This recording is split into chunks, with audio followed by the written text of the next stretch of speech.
part, des choses qui sont un peu plus négligées, qui devraient être une priorité, c'est celle de la vie. Comme je vous ai dit, comme je vous l'ai toujours promis, il n'y a qu'un discours. Monsieur Furlan est là, je suis là, j'ai rien à cacher. C'est vous qui circulez sur ces routes. Il est très facile de dire en réunion que les routes, je vais vous donner les chiffres officiels du dernier interlocuteur qui vous défend officiellement. Est-ce que vous êtes d'accord que les routes sont cotées à 7 sur 10? Non.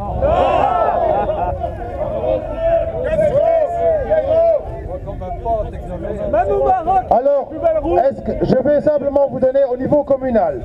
Je vais dire 1, 2, 3. Si vous estimez que j'arrive au bon chiffre, vous le faites entendre. Est-ce que vous donnez pour les routes communales 1 sur 10? Même pas. 2 sur 10. 3 sur 10. Donc, ça, monsieur Furlan, c'est le peuple. C'est celui-là qui circule toute l'année sur ces voiries. C'est le même peuple qui paye justement pour avoir, pour être, dans la loi belge, il est mis, vous devez être le premier garant de votre sécurité. Comment voulez-vous que ces gens-là soient les premiers garants de leur sécurité si on ne leur donne pas la base de la sécurité, ce qui veut dire des infrastructures propres? Le pilotage d'une moto, monsieur Furlan, c'est un pilotage avec un regard au loin. Donc nous anticipons les virages. Regard au loin. C'est fini pour nous ça. Maintenant, on regarde où? Devant notre roue. Pour pas tomber. Voilà. Est-ce que vous êtes conscient, monsieur Furlan, que nous sommes dans un mouvement de sécurité routière en Belgique où nous avons plus de 20% de morts, de tués chaque année?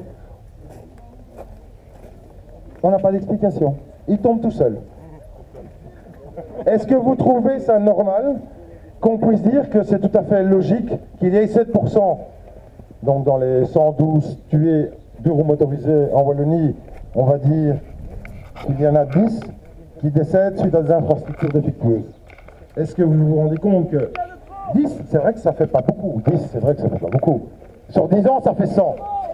Sur 10 ans, ça fait 100 personnes depuis que la première fédération indépendante est née en 2004, avec Motard en deuil, où on a parlé, justement il y avait un cas flagrant, où il y a eu un décès suite à une infrastructure. Là, 25 000 motards se rassemblent pour vous faire comprendre qu'il est temps d'agir. Que les routes, les infrastructures défectueuses tuent. Je pense pas. On va laisser libre les infrastructures tuent. 10 ans après, ça veut dire, depuis 10 ans, on a 100 morts en plus qui auraient pu être évités. 100 morts en plus. 100 familles endeuillées. Et tous les estropiés dont, je m'excuse, voilà. Voilà, ça peut être... voilà. On ne parle que des morts, mais il y a les gens qui sont touchés dans leur âme et dans leur corps et dans leur chair. Et quelque part, je me dis que... L'autre fois, on en a parlé, lui, moi, il m'a dit... Je lui ai dit, écoute, franchement, je t'admire parce que moi, je pourrais pas. Je pourrais pas. Je pense que moi, je demanderais. Tu te souviens qu'on en a parlé?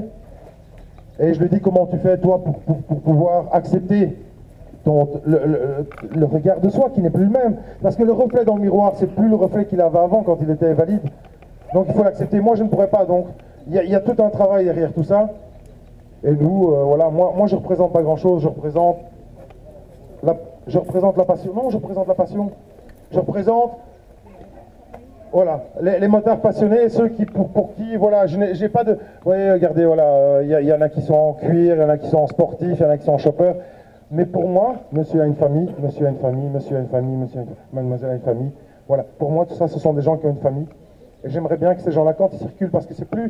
La moto n'est plus devenue juste un loisir, c'est devenu, pour nous, petits Belges, parce qu'on nous appauvrit tellement, un moyen de locomotion. Il n'y a plus qu'une voiture dans le ménage, on prend la moto pour aller au boulot, par tout temps, mais on nous traite encore trop souvent comme saisonniers. Donc, comment voulez-vous prendre en compte ces gens-là si pour vous, il n'existe qu'à partir du mois de mars?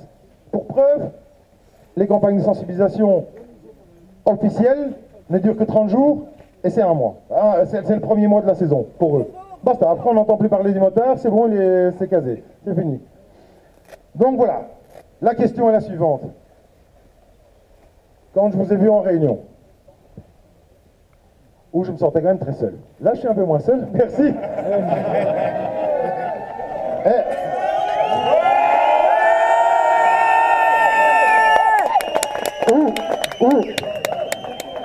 Où je me sentais quand même très très seul parce que je me sentais vraiment pas bien. Monsieur, il se sent seul maintenant?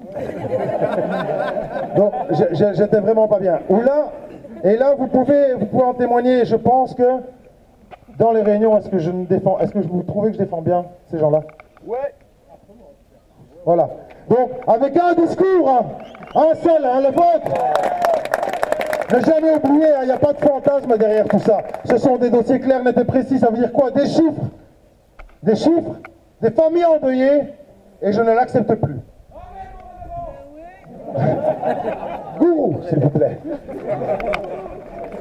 Bon, le problème il est le suivant, c'est que quand on a parlé en réunion, je vous explique qu'on est en sous-financement. Je vous explique que les communes sont prises à la gorge par d'autres obligations fédérales et régionales,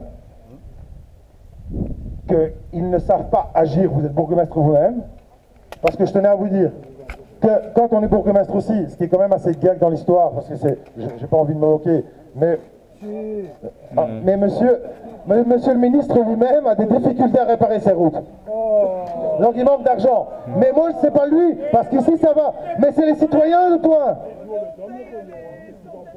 Voilà, justement, c'est là où on va en venir, Donc mon idée à moi, c'est qu'étant donné qu'on dépose des responsabilités sur le dos des communes qui ne devraient pas être finalement à leur charge, quand on annonce qu'on va virer 30, moi ça me fait peur, quand on dit 35 000 chômeurs, oui, 50 000 chômeurs qui vont être expulsés du chômage, je me dis, eh ben voilà, on est dans la merde. Les routes ne seront pas réparées. C'est con, hein, la réflexion. Mais c'est ça, parce que la commune qui doit accueillir 20, 30, 40 personnes au CPS, qui a plus d'argent dans les caisses, il faut bien prendre ce qui reste pour nourrir ces gens-là. Donc moi, j'estime que les gens qui ont eu la bonne idée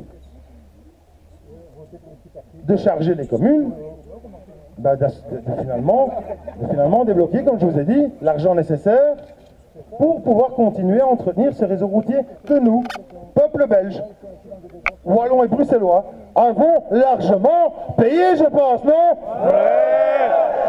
Donc, je vais vous donner le micro. Après, il y a des questions, je voudrais vraiment que ça soit fixé sur nos points de vue.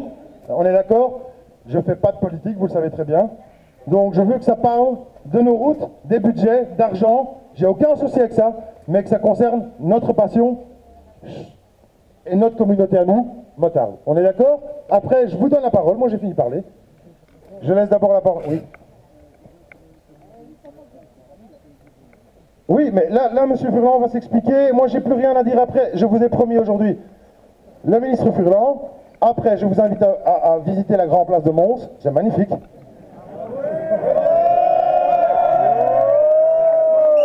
Après,